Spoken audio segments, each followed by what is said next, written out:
Please be seated. My notes here.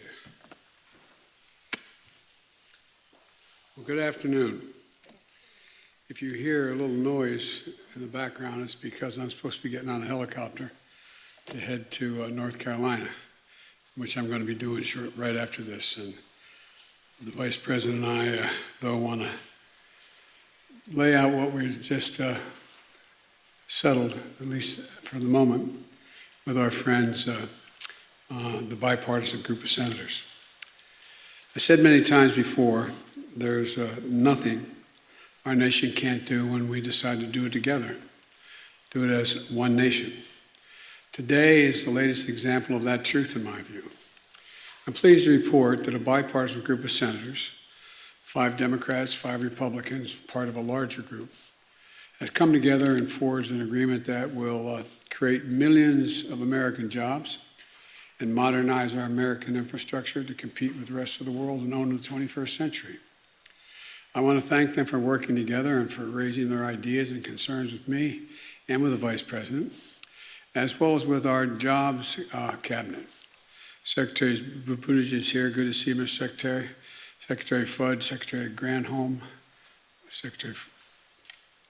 There you are. Okay, you guys got to make sure. I thought everybody was on this side. I was on Secretary Raimondo and Secretary Walsh. I also want to thank Senator Shelley Caputo for her earlier work on infrastructure agreement. We didn't reach an agreement, but she tried her best to get something done. I'm sure it helped produce the final agreement we had. The fact is, investment in jobs and infrastructure have often had bipartisan support in the past. Matter of fact, when I first got to the United States Senate, it was probably the least difficult thing to do, is pass infrastructure plans. But even so, it's been a very long time since the last time our country was able to strike a major bipartisan deal on American infrastructure, which is so badly needed, I might add. We devoted far too much energy to competing with one another and not nearly enough energy competing with the rest of the world to win the 21st century. The investments we'll be making as a result of this deal are long overdue. They'll put Americans to work in good-paying jobs, repairing our roads and our bridges. They'll deliver high-speed internet to every American home, bringing down the price that people pay now for internet service. And they'll close the American digital divide, as been driven home by every mother and father with a child at home during the COVID crisis. That is, thank God, abating, and kids not being able to be in school. It's going to put plumbers and pipe fitters to work. It's going to replace 100% of the nation's lead water pipes so that every child and every American can turn on the faucet at home or at school and drink clean water, including in low-income communities and communities of color that have been disproportionately affected by lead pipes and the consequences of that. This deal makes key investments to put people to work all across the country, building transmission lines, upgrading the power grid to be more energy efficient and resilient, and extreme weather to be able to sustain extreme weather and the climate crisis. It also builds our natural infrastructure, our coastlines and our levees to be more resilient as well. American workers will be installing electric vehicle charging stations and undertaking critical environmental cleanups. This bipartisan agreement represents the largest investment in public transit in American history. And I might add that the largest investment in rail since the creation of Amtrak. You all know I have nothing but affection for Amtrak, having traveled over 1 million miles on it, commuting every day, but it's a big deal. This agreement is going to create new financing authority that's going to leverage private capital and infrastructure and clean energy projects. It'll provide folks with good-paying jobs that can't be outsourced, the kind of jobs that provide a middle-class life with a little bit of breathing room for American families. My dad used to say, being in the middle class is just being able to take that extra breath. I mean it sincerely. Think about it. Think about all the people who can't take that breath because they have no margin for error.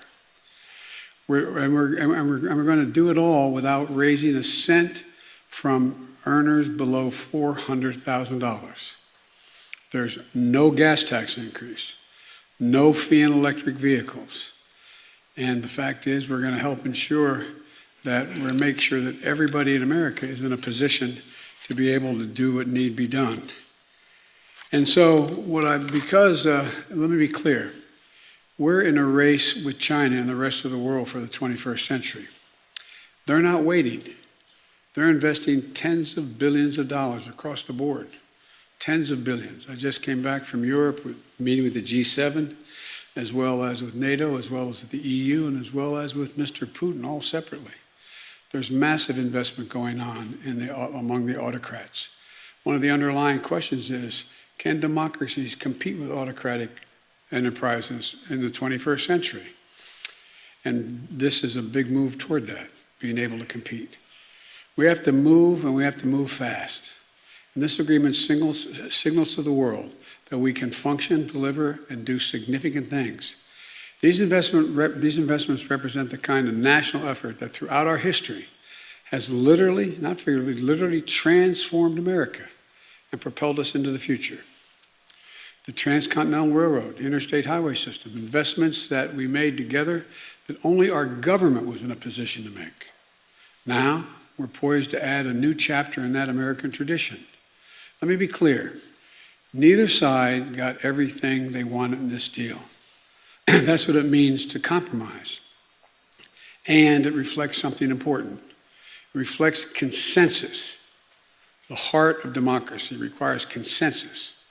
And this time a true bipartisan effort, breaking the ice that too often has kept us frozen in place, prevented us from solving the real problems facing the American people.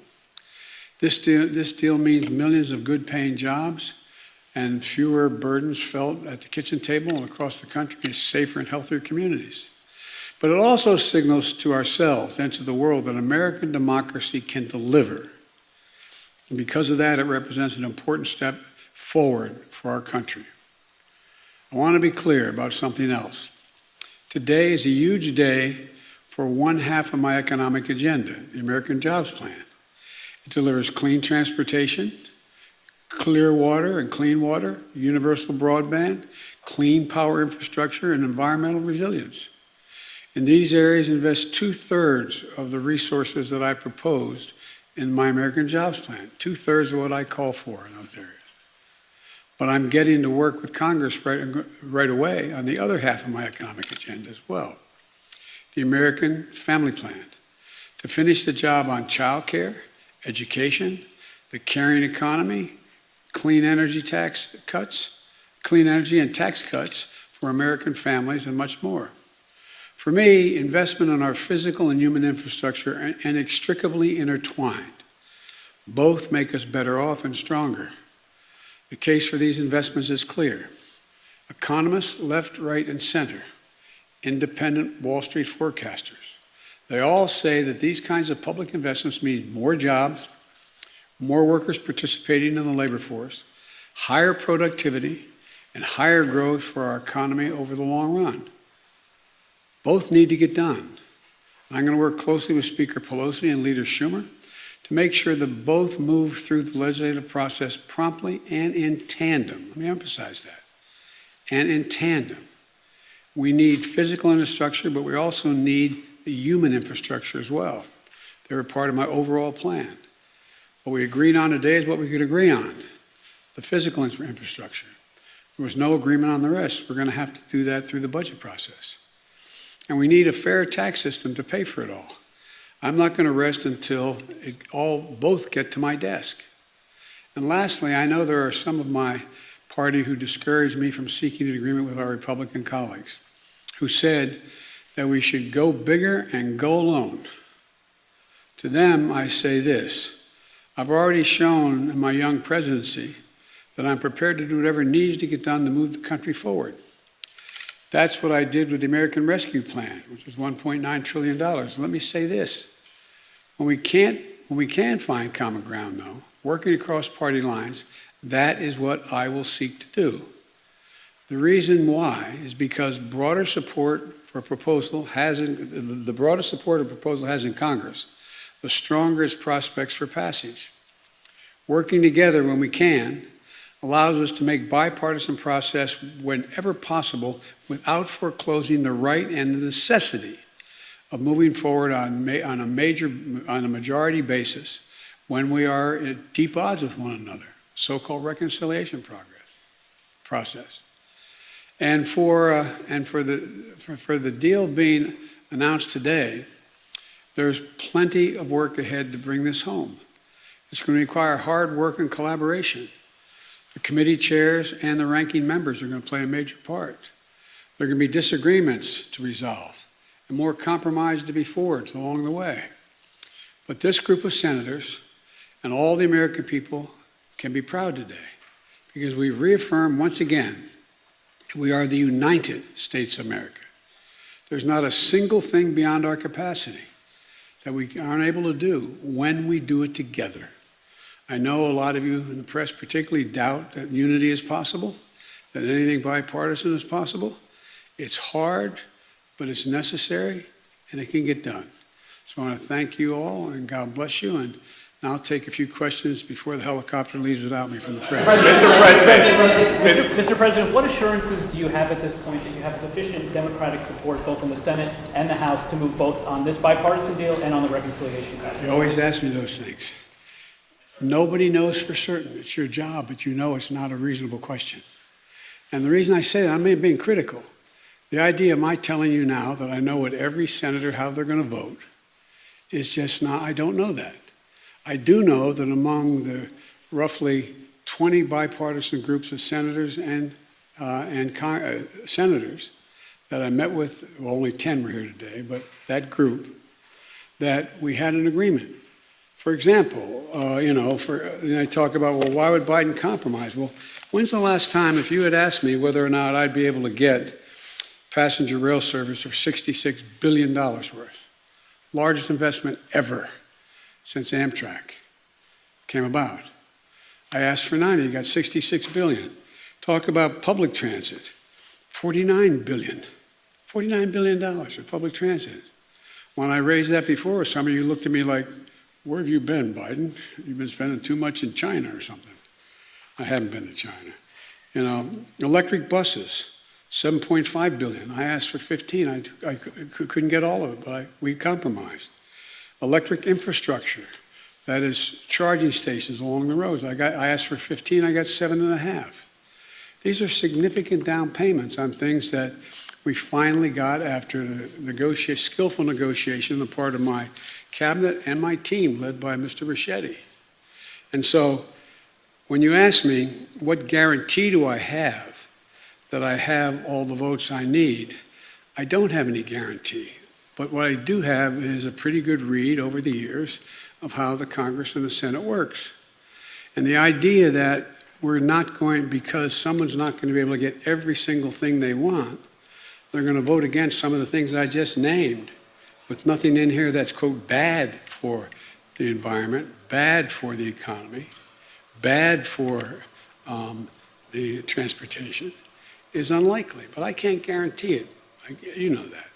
Yes. Mr. President, talk a little more about your interactions with Republicans specifically. You said earlier, they've given me their word. Where I come from, that's good enough for me. The skeptics in your own party, what is it about the conversations you've had recently with Republicans that gives you so much hope? And secondly, you had said earlier you might have more to say about the situation down in South Beach, in Miami. Just curious. I'm going to stick to, I will at the end answer your South Beach question, but let me, so we have some coherence here. Number one, I work with a lot of these people who are in the room. I know them. Everybody knows, and you guys know, when certain senators tell you something, they mean it, and others you discount. Where I come from, in my years in the Senate, the single greatest currency you have is your word, keeping your word. Mitt Romney's never broken his word to me. You know, the senator from Alaska and the senator from New Hampshire, they've never broken their word. I'm from Maine, they've never broken their word from their friends. And so the people I was with today are people that I trust. I don't agree with them on a lot of things, but I trust them when they say, this is a deal, we'll stick to the deal. Just like I doubt whether you'll find any one of them say they don't trust me when I said, okay, this is the deal on these issues, this is the deal we'll stick with. But for example, and I made it clear today, there's other things in the environment I want to get done.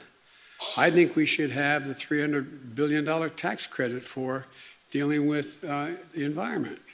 It will be a giant tax cut for corporations, but it'll also be a giant move toward weatherizing every building in America and all the things we need to do.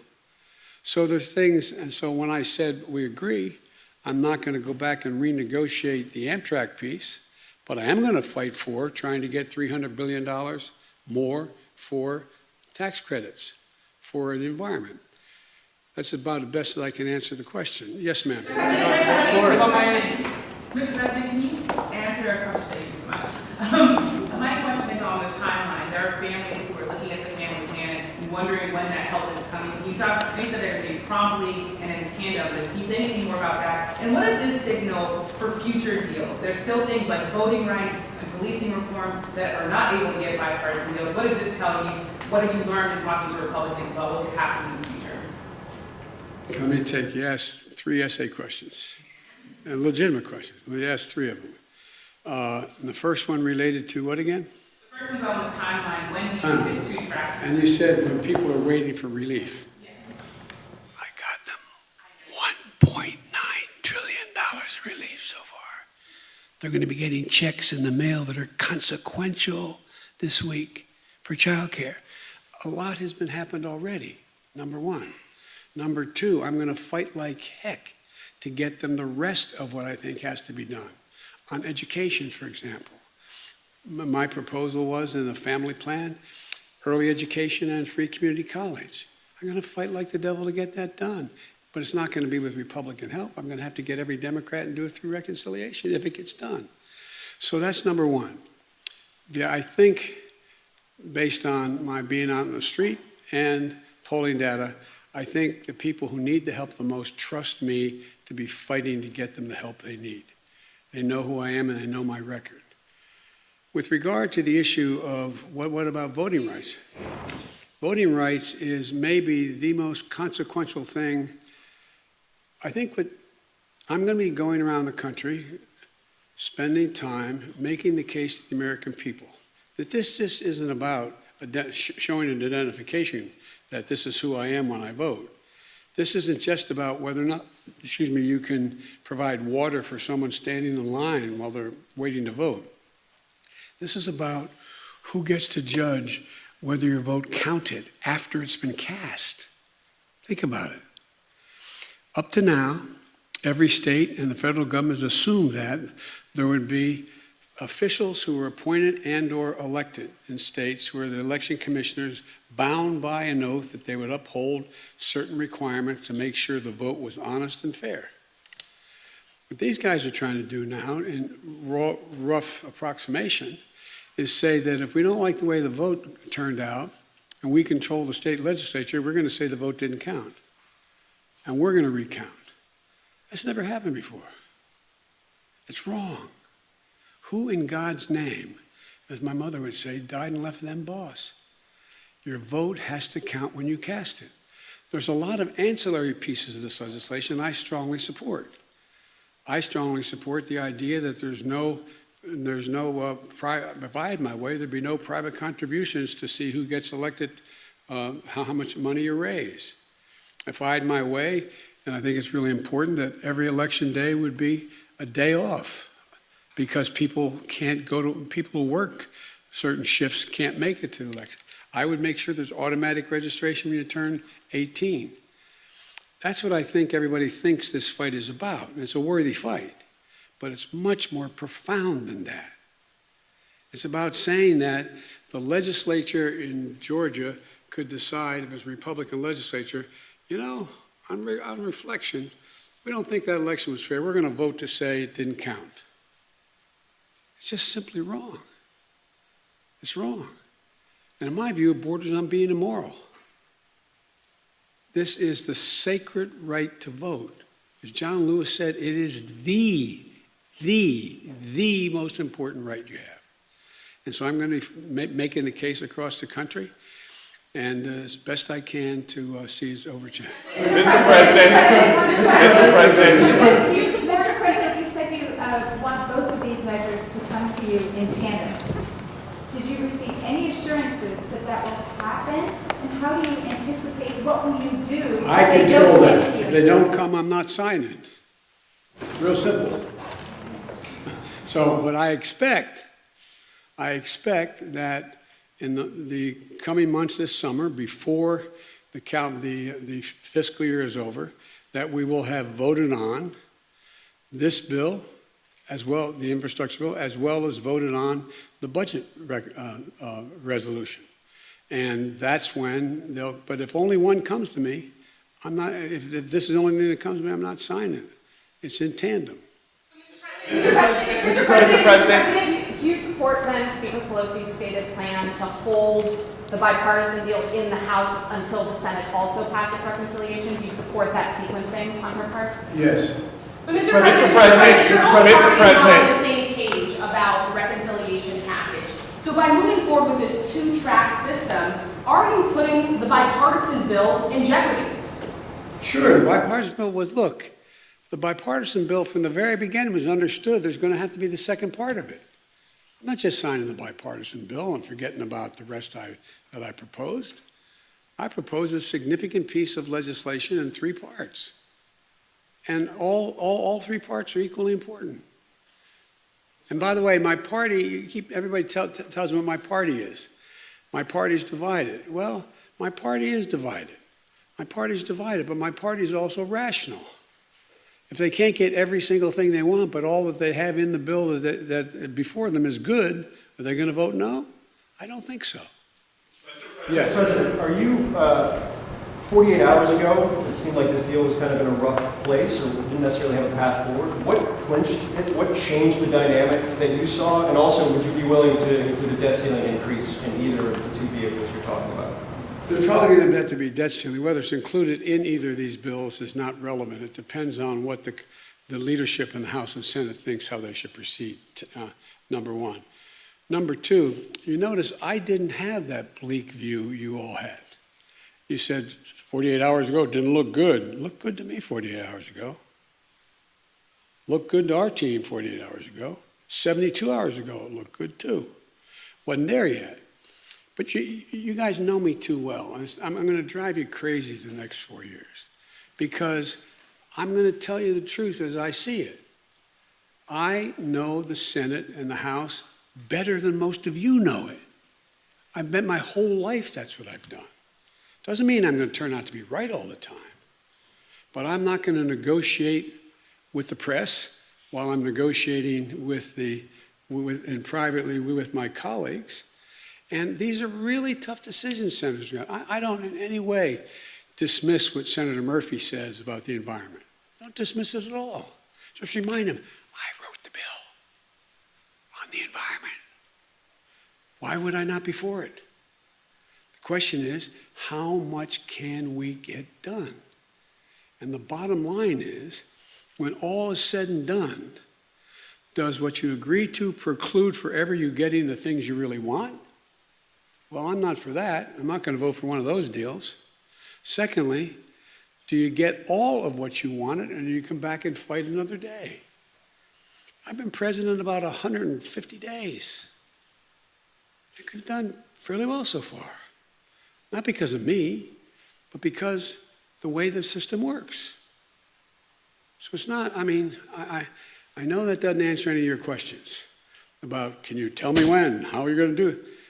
I just feel that the best way to get a senator or a congressperson who supports the essence of what's already there, but says I don't have enough of what's there, of other things, the best way to get that message across is go to the constituents and say, here's what's on the table. Do you think your senator, your congressman should vote for that? So you campaign. The campaign doesn't stop. The partisan piece stops in terms of I'm against Charlie Smith or Harriet Wilson.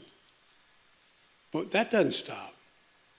I mean, that stops, but what doesn't stop is the saying, it's like on a last example I'll give, I promise I won't do this to you again, but remember in 2018, everybody said, well, you know, we're going to lose, the Democrats are going to lose, you know, as the House and Senate, they're not going to make, the House are not going to make gains.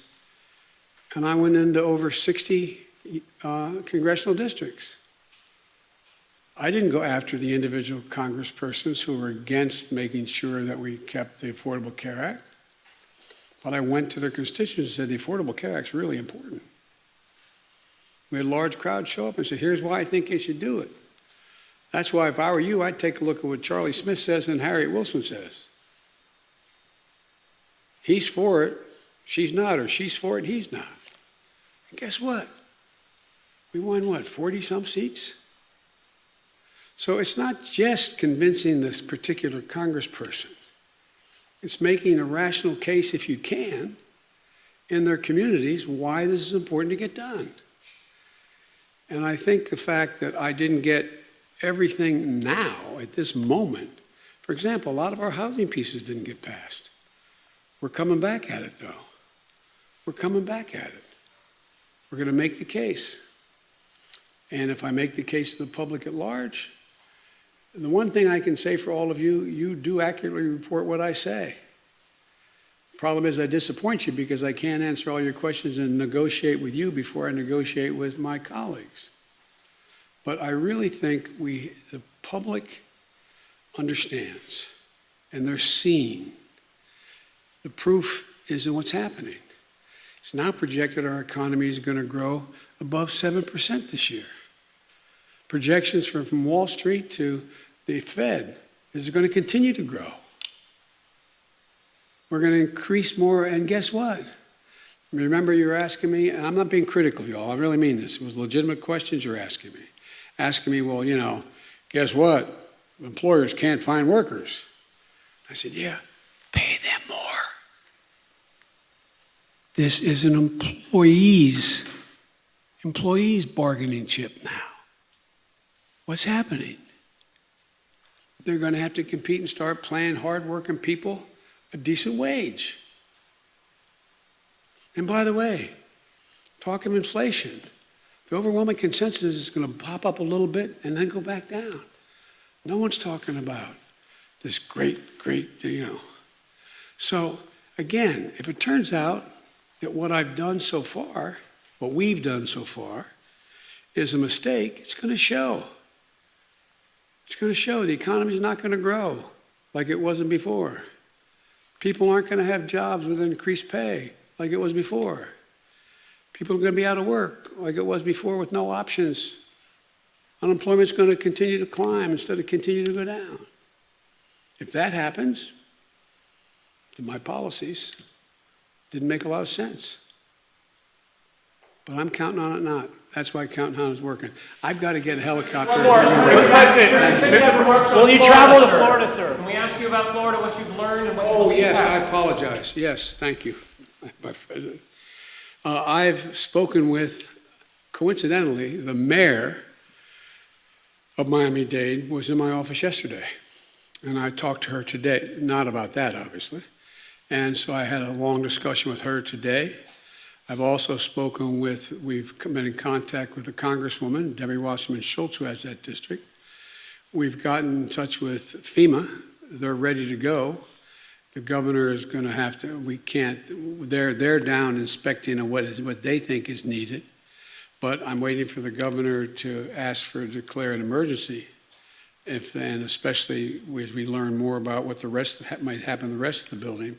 So we are on top of it. We are ready to move from the federal resources immediately, if in fact we're asked for it. But we can't go in and do it now, but the FEMA is down there, taking a look at what's needed, and including from everything from if the rest of those buildings have to be evacuated as well, finding housing for those people, making sure they have the capacity to both have a place to shelter and food to eat, et cetera. So that's underway now, and my chief of staff has been deeply involved in this from the very beginning. We got the cabinet involved in it now in terms of dealing with FEMA. We're working on it, and I made it clear. I say to the people of Florida, whatever help you want that the federal government can provide, we're waiting just ask us, we'll be there. We'll be there. So thank you so much, I appreciate it. One quick question. What are you hoping the Vice President can do at the border tomorrow? Done a great job so far, and the reason